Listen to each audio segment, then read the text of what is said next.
Denzal and I now have a little bit of time to follow up on this session on global harmony and healing. As I said, we're going to spend a little bit of time um, looking at some different symbols and then playing with and hopefully creating or reflecting on and bringing some symbols out for ourselves. I think it's something very much needed in the world today, and we can get inspiration from all traditions around what's needed for healing and global harmony and bringing the energy we want into the world. And I was saying when Denzal and I were planning this, that it reminds me of this Hausa expression. I spent a long time in the northern part of Nigeria. And one of their common sayings is, Salama Maganin Zaman Dunya. Salama Maganin Zaman Dunya. And I don't know if there's any Hausa speakers in the group, but it's a sense that peace is the medicine needed for living in the world. Peace is the medicine for living in the world. And I think that's such an important thing we need to consider today as we think about moving forward into the world during these challenging times. Indeed, indeed. And yeah, it's interesting. Peace is the medicine for living in the world. That peace within, something that you hold in your mind, and it's interesting that the connection with meditation, connected to the words meditari, means to reflect, and medere means to heal. And so I think that the symbols can become like medicines or elixirs themselves. I almost think of the symbols too, which we're about to share with you from our spiritual, the wisdom of the spiritual ancestors, African ancestors, can be like our superpower weapons. We're all heroes, bringing about, ushering in the new paradigm, and we can use these symbols, I feel, as weapons that we hold in our mind and constantly nurture. So some of the aspects of the wisdom, like the symbols that represent our beliefs or moral codes, such as the drumming and libations, and the concept of Ubuntu and Sankofa, they're all symbols of different kinds, and we'd like to share with you 4 examples. One of them would be, here we are, yes, the baobab tree, Mama Africa, the hand of resilience, and Insoroma. And of course, there's a question mark, a symbol that we'll all come up with our own symbol at some point during the discussion today. So I'm going to speak just tree, and these are such beautiful, huge trees, iconic certainly across the areas of the African continent. Big trees that take 50 years before they're mature, and they can live as long as 2,000 years. So they have witnessed a lot of change and a lot of things happening in the world, these huge trees. And in many parts I found of the continent, there's a real sacredness, really something special about these particular trees. People talk about them as the food for angels. The fruit of the baobab tree is what you feed the ancestors. And some people talk about the trees as being doorways to a spiritual plane, another plane of life, a subtle region in some ways. So it's very interesting images that are captured in the tree and the image of the tree. And there's lots about the baobab tree that's about cycles of time and interdependence between different things and different species. Baobab trees, you know, they can grow to be 60, 80 feet tall. They have a very, very tiny, hard black seed. So both the black seed holds the whole essence of what this huge tree is. And I think that's an important message. You know, the trees are used for shade for all kinds of species. Birds go from tree to tree as they migrate between different areas. And, you know, although the trees are huge, their branches are quite fragile. It's easy to climb up these trees and you break a branch, you fall off trying to harvest the food. So it's that sense of the combination of strength and fragility, which is part of the human condition. But these tiny seeds, one of the things that really fascinated me in my learning is they have a hard outer surface and it's hard for them to germinate in the soil. But they're often eaten by elephants. The whole pods are eaten by elephants. And when the elephants digest them, there's an enzyme in the elephants that helps to break down that covering of the seed. And then when the elephants defecate as they're moving across the plains, they drop these seeds that are now ready to germinate in a rich, fertile environment. And it's from that that the trees grow. So often when you see these trees dotted, scattered across the landscape, it represents where elephants have trod in the past. So there's all kinds of messages and all kinds of things about the trees, but these days it's becoming quite popular. You know, people have found the nutritious nature of the baobab trees, that it's considered a superfood. It gives blood.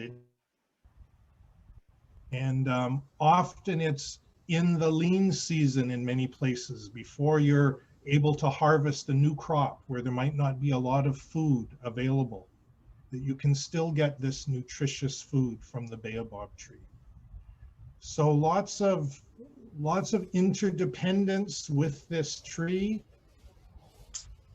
It's carried in an understanding of the tree and what we see about the tree. So for me, it's an important symbol as I think about, you know, cultures and life on the African continent.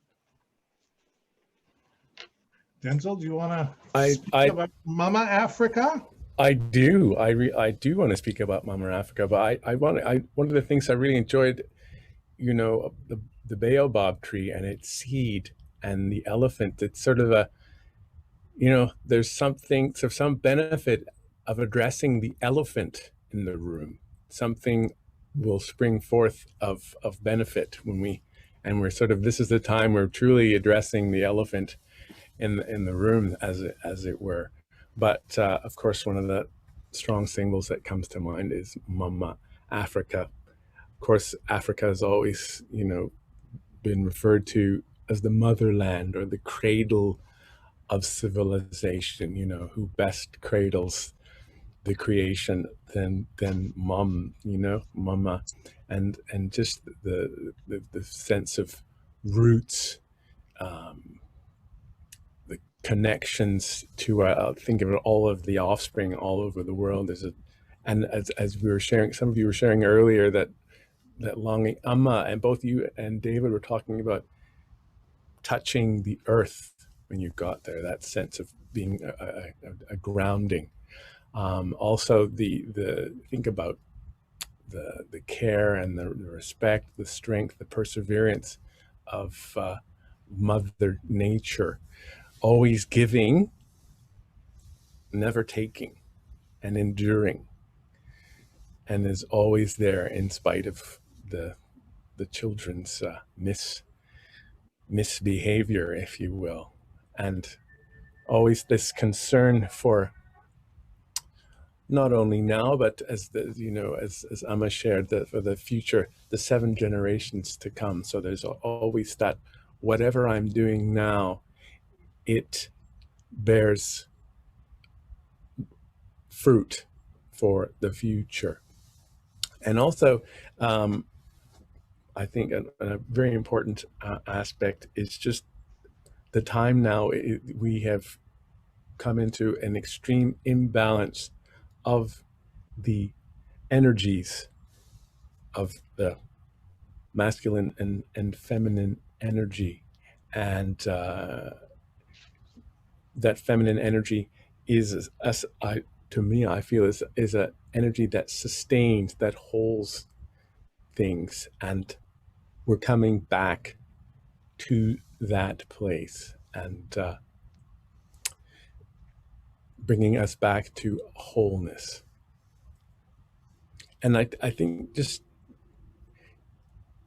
keeping that in our minds will is very much connected to, creating harmony or re-establishing global harmony and healing, is having these symbols at the forefront, as weapons, as I like to say, to keep our energy focused on truths, and empowering things. Great, thanks, Denzal. One of the other ones we wanted to share is this idea of the hand of resilience. This sense, and this was based on some work I did over a number of years in the northern part of Ghana with the Dagara people. And it's based on this sense of, there's a proverb, you can't eat okra soup with one finger. It's this soup. I see a couple of people smiling where they're familiar with that. You need to use all of your fingers. And it's like Amina shared in the storytelling, the sense of we all have a role to play, and it's through cooperation and bringing things together in our uniqueness and our specialities that makes a difference. But in the sense of community resilience, one of the things that I learned from the Dagara people is there's, actions we need to take to overcome challenges. There's strengths that people have. We need to have sustainable livelihoods and ways of surviving in the world. We need to heal and work the ecosystem and the land and the water and elements we live in. But most important in that hand of resilience is we need to revitalize and reclaim and revalorize our culture and spirituality. And that came through so strongly. We need to revitalize our culture and our spirituality. And people talk about the Dagara people as Tanir. It's a combination of these values of patience and courage. But it's not an individual thing. It's very much a community. Together with that sense of Kanyir is the sense of Longta and the sense of Nolang, which is unity and togetherness and belongingness. And those are all parts of this sense of community resilience.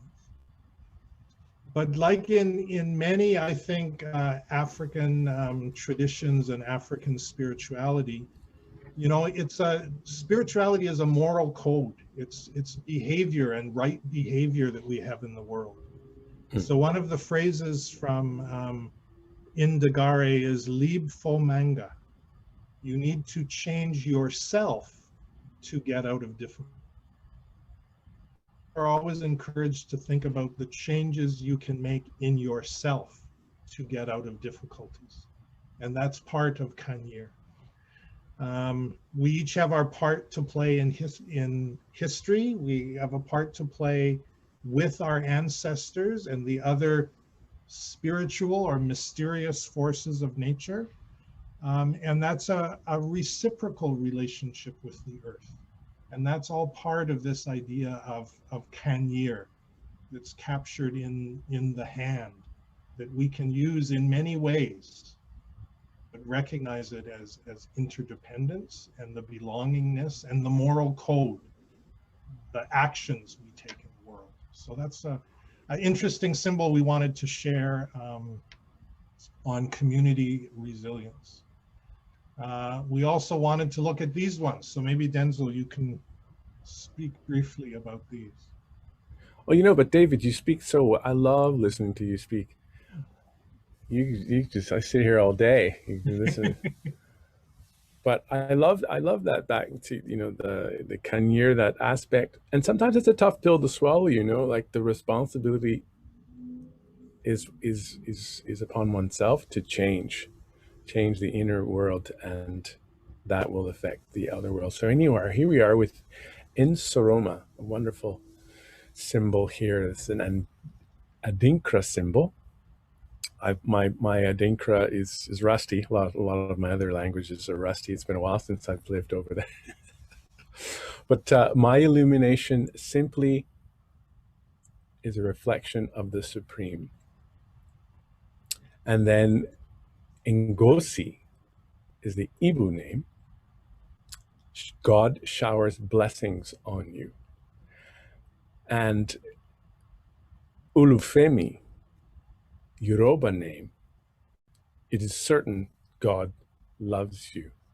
What really strikes me too is that there was, before colonialism, or before maybe the Europeans made it over there was definitely a strong connection to God, to define one. It's not some, sort of necessarily the just worship of nature and stuff. Like, there's definitely a sense within the culture of a connection to the divine, which is something to, I think, really helpful to maintain. This is quite an indigenous awareness, if you will. And Mankateye, which is a Bambara saying from Mali, silence at the core of the universe where one connects with one's true being. Return to silence in spite of noisy material and social world. How prevalent is that? How pertinent is that at this time? And I really, it resonates as a really wonderful definition of peace, whereby peace is silence filled with truth.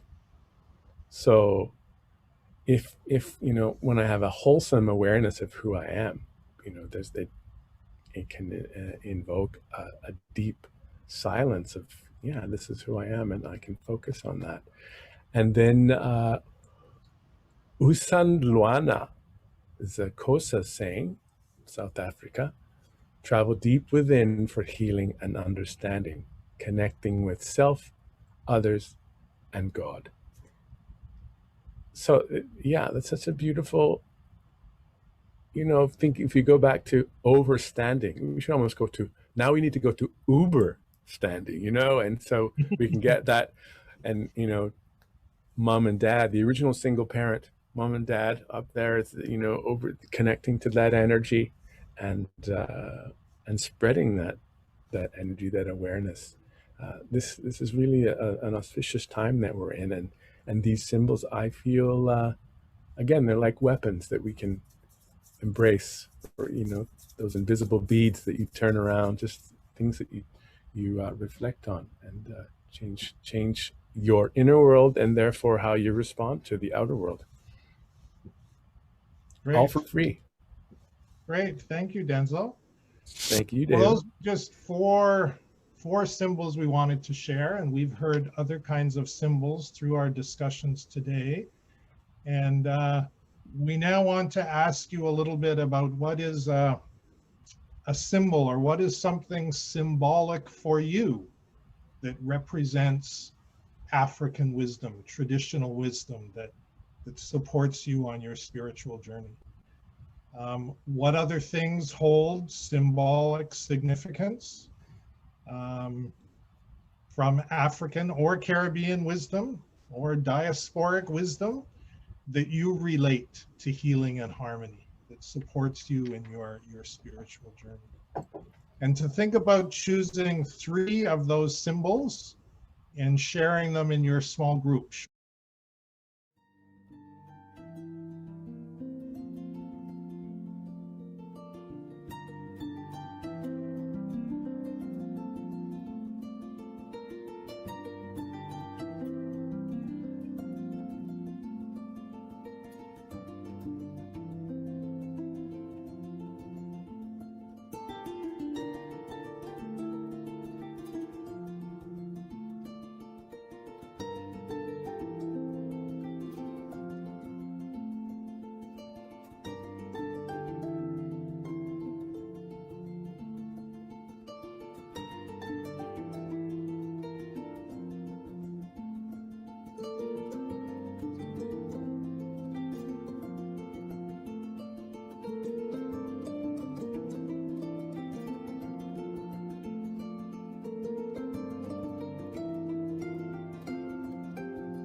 I think what this is affording us now is to really embrace the power of thought, the true wireless communication now. So when we sit in our circles and surround the earth, we're like, the Salvation Army, we're doing with pure intention.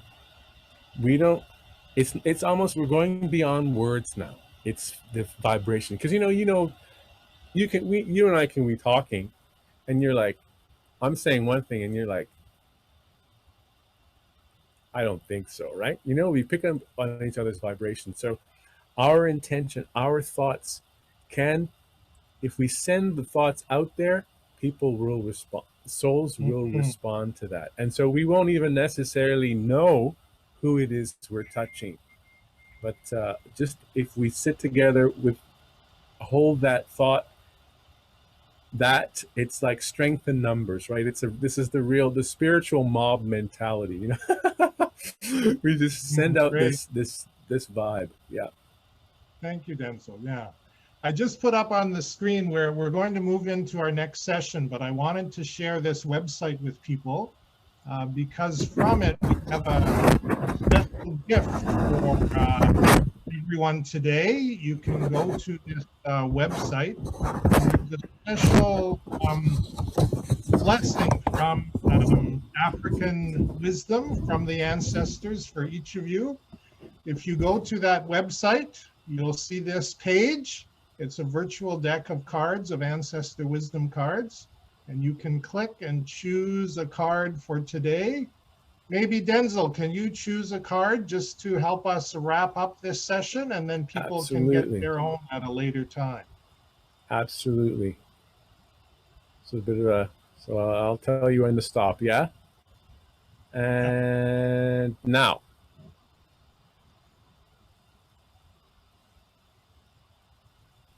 So this is from the Igbo people of Nigeria, Yaja. So this is for all of us. You are God's gift to the world.